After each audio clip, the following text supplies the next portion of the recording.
Assalomu alaykum, hurmatli tomoshabinlar. Siz 25 yoshda pensiyaga chiqish imkoniyati haqidagi yangiliklarni eshityapsizmi? Balki yangi qonun qabul qilingani va barchaning pensiya yoshi 75 ga tushirilgani haqidagi mish-mishlar ham eshitgandirsiz. Bugun men aynan shu muhim mavzuga aniqlik kiritaman.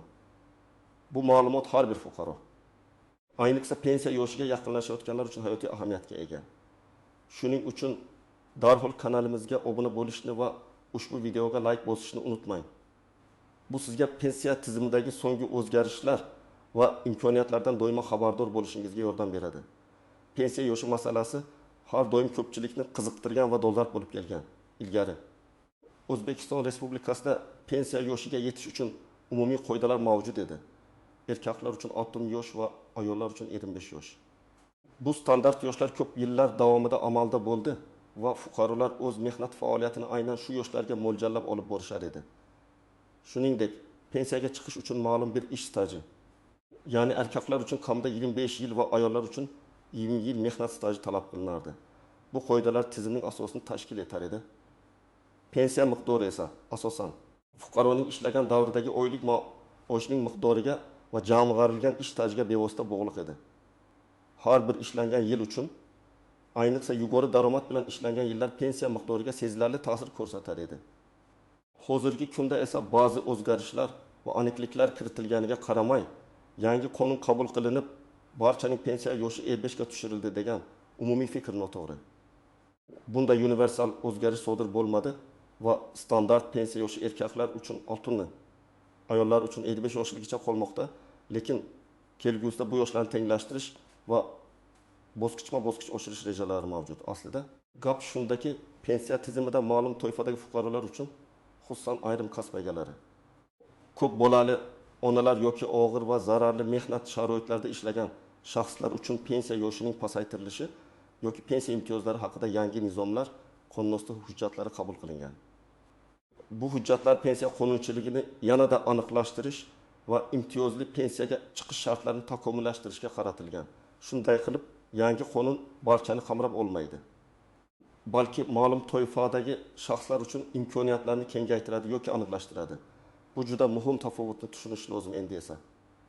Kimlarning aynan 25 yoshda pensiyaga chiqish huquqi borligini va buning uchun qanday shartlar talab qilinishini batafsil ko'rib chiqamiz.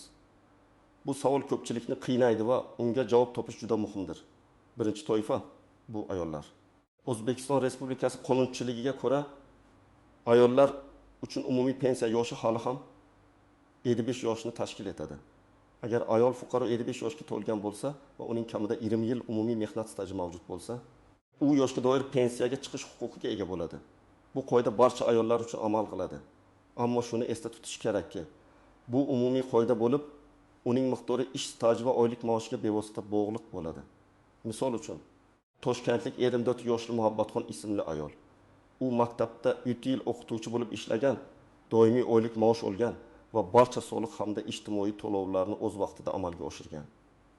Uning 75 yoshga to'lishiga atigi 1 yil qolgan. Muhabbatxonning staji 20 yildan ortiq bo'lganligi sababli u 75 yoshga to'lishi bilan hech qanday muammosiz yoshga doir pensiya olish huquqiga ega bo'ladi. Uning pensiya miqdori uning so'nggi 10 yildagi o'rtacha ish haqi va umumiy stajga qarab hisoblanadi. Agar u o'z hujjatlarini, ya'ni mehnat daftarchasi elektron variantdagi, pasport va boshqa zarur ma'lumotnomalarni oldindan tayyorlab qo'ysa, pensiya tayinlash jarayoni juda tez va oson kechadi. Ikkinchi muhim toifa bu ko'p bolali onalar. O'zbekistonda ko'p bolali onalarga nisbatan davlat tomonidan alohida e'tibor va imtiyozlar mavjud. Agar ayol 5 va undan ortiq farzandni tarbiyalagan bo'lsa, unga pensiyaga chiqishda qo'shimcha imtiyozlar beriladi. Bunday onalar umumiy pensiya yoshidan 5 yil oldin pensiyaga chiqish huquqiga ega bo'lishlari mumkin. Ya'ni ular 75 yosh o'rniga agar barcha shartlar bajarilsa, 70 yoshdan pensiyaga chiqishlari mumkin. Lekin bu yerda muhim shart bor. Ularning farzandlari 8 yoshga to'lgunga qadar ularni tarbiyalagan bo'lishlari va kamida 15 yil ish stajiga ega bo'lishlari kerak. Tasavvur qiling, Sirdaryolik Mahfuza opa 49 yoshda, 6 nafar farzandi bor va ularning hammasi 8 yoshdan oshgan. Mahfuza opa bolalarni tarbiyalash davrida ham ba'zi ishlarda ishlagan va uning umumiy mehnat staji 16 yilni tashkil qiladi. uning barcha hujjatlari tartibda. Farzandlarining tug'ilish guvohnomalari, pasporti va mehnat daftarchasi mavjud. Bu holda Mahfuza opa ekim yoshga to'lganda, ya'ni umumiy belgilangan 5 yoshdan 5 yil oldin pensiyaga chiqish huquqini qo'lga kiritadi. Uning pensiyasi ham belgilangan tartibda uning staji va o'rtacha oylik maoshidan kelib chiqib hisoblab chiqiladi. Uchinchi toifa bu og'ir va zararli mehnat sharoitlarida ishlagan fuqarolar.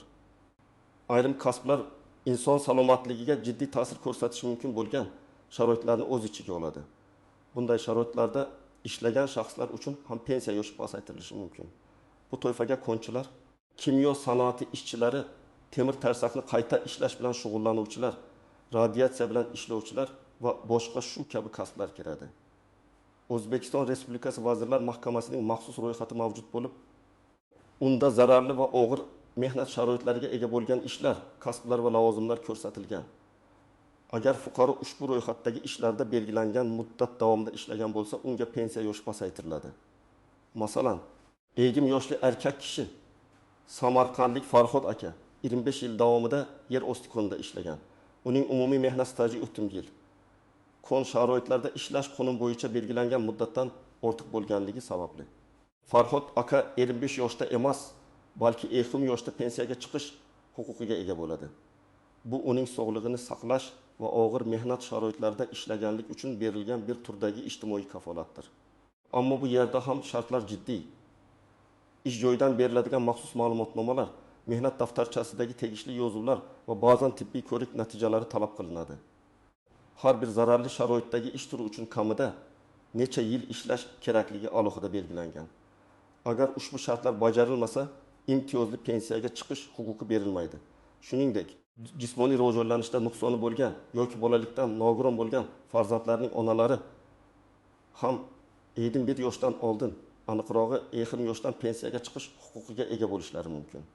Bu holatda ham farzandini 8 yoshga to'lgunga qadar tarbiyalagan bo'lishi va kamida 5 yil mehnat staji bo'lishi talab etiladi. Bu ayniqsa og'ir sharoitda farzand tarbiyalayotgan onalarga davlat tomonidan ko'rsatiladigan katta yordamdir. Misol uchun, Andijonlik 68 yoshli Nodir opa bolalikdan nogiron farzandini tarbiyalaydi. Uning mehnat staji 7 yil. Farzandi 10 yoshga to'lgan. Nodir opa ekim yoshga to'lganda shu imtiyozdan foydalanib pensiyaga chiqish huquqiga ega bo'ladi. Bu turdagi pensiyalar odatda juda chuqur tekshiruvlar va qo'shimcha tibbiy hujjatlar talab qiladi. Keling, endi pensiya tizimidagi ayrim istisnolarni, kamchiliklarni va noaniq jihatlarni ko'rib chiqaylik. Chunki qonun doimo ham hamma uchun tushunarli bo'lavermaydi va ba'zi holatlar murakkabliklar tug'dirishi mumkin. Yangi qonun qabul qilindi degan tushuncha atrofidagi noto'g'ri talqinlar. Aslida yangi qonun barchaning pensiya yoshini 55 ga tushirmadi. Ko'pchilikning fikricha bu qoida barcha uchun universal tarzda amal qiladi. Ammo yuqorida aytib o'tganimizdek, 55 yoshda yoki undan oldin pensiyaga chiqish faqat ma'lum bir toifadagi fuqarolar uchun juda aniq belgilangan shartlar asosida amalga oshiriladi. Agar siz ushbu toifalardan biriga kirmasangiz, standart pensiyasi yoshi siz uchun hamon amalda bo'ladi. Bu noto'g'ri tushuncha odamlarning umidlarini puchga chiqarishi va pensiya rejasini noto'g'ri tuzishga sabab bo'lishi mumkin. Shuning uchun har bir fuqaro o'zining shaxsiy holatini va amalda qonunchilik talablarini yaxshilab o'rganishi shart. Ikkinchidan, ish stajini tasdiqlashda yuzaga keladigan muammolar.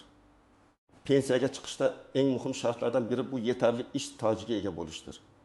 Biroq ko'p yillar davomida fuqarolar turli sabablarga ko'ra, masalan, hujjatlar yo'qolganligi, ish beruvchilar tomonidan mehnat daftarchasiga noto'g'ri yozuvlar kiritilganligi yoki umuman yozuv kiritilmaganligi sababli o'z ish stajini to'liq tasdiqlashda qiyinchiliklarga duch kelishadi. Ayniqsa, eski mehnat daftarchalaridagi yozuvlar tushunarsiz bo'lishi, muhrlar o'chib ketgan bo'lishi mumkin. Shuningdek, ba'zi davrlarda, masalan, jamoa xo'jaliklarida ishlaganlik, individual tadbirkorlik faoliyati yoki xorijda ishlaganlik davrlari to'g'ri hisobga olinmasligi mumkin. Agar sizning ish stajingizning bir qismi tasdiqlanmasa, bu sizning umumiy pensiya stajingizni kamaytiradi va natijada pensiya miqdoriga salbiy ta'sir ko'rsatadi. Hatto pensiyaga chiqish huquqingizni ham cheklashi mumkin. Elektron mehnat daftarchasi joriy etilishi bilan bu muammolar asta-sekin bartaraf etilmoqda. Ammo o'tgan davrlar uchun bu hali ham dolzarb masala. Uchinchidan, zararli va og'ir mehnat sharoitlarida ishlaganlikni tasdiqlash. Yuqorida aytib o'tganimizdek, bu toifadagi fuqarolar pensiya yoshini pasaytirish imkoniyatiga ega. Ammo bu imtiyozni olish uchun ish joyidan maxsus ma'lumotnomalar taqdim etish zarur. Ba'zi ish beruvchilar bu ma'lumotnomalarni berishdan bosh tortishi, korxona tugatilgan bo'lishi yoki arxiv hujjatlari yo'qolgan bo'lishi mumkin. Bundan tashqari, ba'zi tashkilotlar o'z xodimlarini rasmiy ravishda zararli sharoitlarda ishlaydiganlar ro'yxatiga kiritmagan bo'lishi mumkin. Bu esa fuqaroning keyinchalik o'z huquqlarini isbotlashini qiyinlashtiradi. Bu holatlarda sudga murojaat qilish yoki boshqa huquqiy vositalardan foydalanishga to'g'ri kelishi mumkin. Bu esa jarayonni sezilarli darajada cho'zadi va asablarni sarflaydi. 4-dan, pensiya miqdorini hisoblashning noaniqliklari, imtiyozli pensiya chiqqan shaxslarning pensiya miqdori har doim ham kutilgan darajada bo'lmasligi mumkin. Pensiya miqdori nafaqat ish stajiga, balki to'langan ijtimoiy to'lovlar summasiga ham bog'liq. Agar siz ish stajini kamaytirib pensiyaga chiqqan bo'lsangiz, masalan 20 yoshda, ammo shu yoshgacha ishlagan davringizda oylik maoshingiz doimiy ravishda yuqori bo'lmagan bo'lsa yoki ba'zi yillarda umuman ishlamagan bo'lsangiz, pensiya miqdori nisbatan kam bo'lishi mumkin. Bu ayniqsa ko'p bolali onalar uchun dolzarb bo'lishi mumkin. Chunki ular bolalarni tarbiyalash uchun ko'p vaqt ajratganliklari sababli ish stajlari uzluksiz bo'lmasligi mumkin. 5-dan, kelajakdagi qonunchilik o'zgarishlari. Pensiya tizimi doimiy ravishda isloh qilib boriladi. Bu yilgi qonun bugun amal qilishi mumkin, ammo kelgusi yillarda yangi o'zgarishlar kiritilishi ehtimoli doim mavjud. Masalan, umumiy pensiya yoshini bosqichma-bosqich oshirish rejasi allaqachon muhokama qilinmoqda. Bugun 25 yoshda pensiyaga chiqishni rejalashtirayotganlarga bevosita ta'sir qilmasligi mumkin. Ammo yosh avlod uchun pensiyaga chiqish shartlari o'zgarishi mumkin. Shuning uchun pensiya masalalarida doimo ogoh bo'lish va tegishli qonunchilikdagi o'zgarishlarni kuzatib borish juda muhimdir. Yangiliklarni kuzatib borish sizni kutilmagan holatlardan himoya qiladi. Endi esa eng muhim qismga o'tamiz. Agar siz 25 yoshda yoki undan oldin pensiyaga chiqish imkoniyatiga ega deb hisoblasangiz, qanday amaliy qadamlar qo'yishingiz kerak? Bu bo'limda men sizga aniq ko'rsatmalar beraman. Birinchi qadam, hujjatlaringizni to'plash va ularni tekshirish. Pensiya tayinlash uchun eng asosiy narsa bu sizning hujjatlaringizdir. Ularni imkon qadar tezroq tayyorlashni boshlang. Sizga quyidagilar kerak bo'ladi. Pasport yoki identifikatsiya kartasi bu sizning shaxsingizni tasdiqlovchi asosiy hujjat. Uning amal qilish muddati tugamaganligiga va barcha ma'lumotlar to'g'ri ekanligiga ishonch hosil qiling. 2.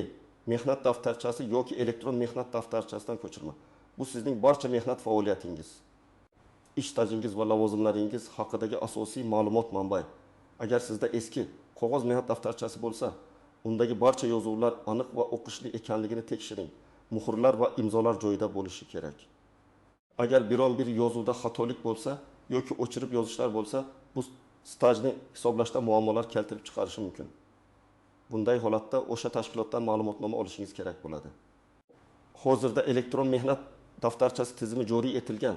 Shuning uchun e-mehnat uz portali orqali o'z ma'lumotlaringizni tekshirishingiz mumkin. Agar u yerda xatoliklar yoki to'liq bo'lmagan ma'lumotlar bo'lsa, oxirgi ish beruvchingizga murojaat qiling yoki davlat xizmatlari markazlari orqali tuzatish kiritishga harakat qiling. Uch ma'lumotnomalar.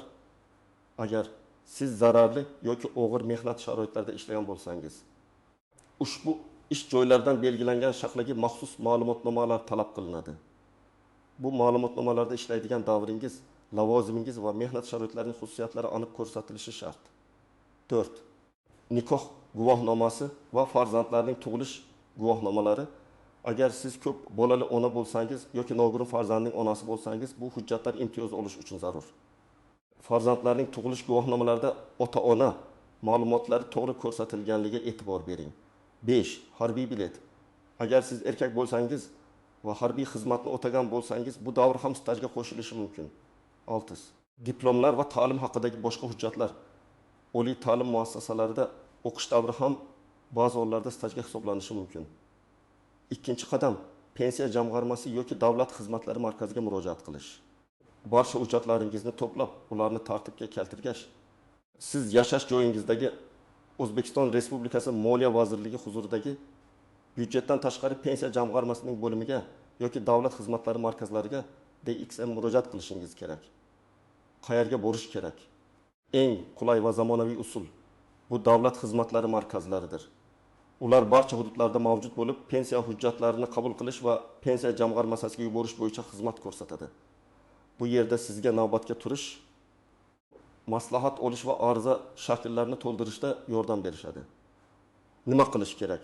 Aytib o'tilgan barcha hujjatlar bilan birga murojaat qilasiz. DXM xodimlari sizning hujjatlaringizni qabul qilib, ularning to'g'riligini dastlabki tekshiruvdan o'tkazadi va sizga murojaat qabul qilinganligi haqida tilxat beradi. Bu tilxatni saqlab qo'ying, u sizning murojaatingiz tasdiqlanganini isbotlaydi. 3-qadam. Arizani to'ldirish va ma'lumotlarni tekshirish. Pensiya tayinlash uchun belgilangan shakldagi arizani to'ldirishingiz kerak bo'ladi. Bu arizada sizning shaxsiy ma'lumotlaringiz, ish joylaringiz, stajingiz va pensiya turini, masalan, yoshga doir imtiyozli ko'rsatishingiz zarur.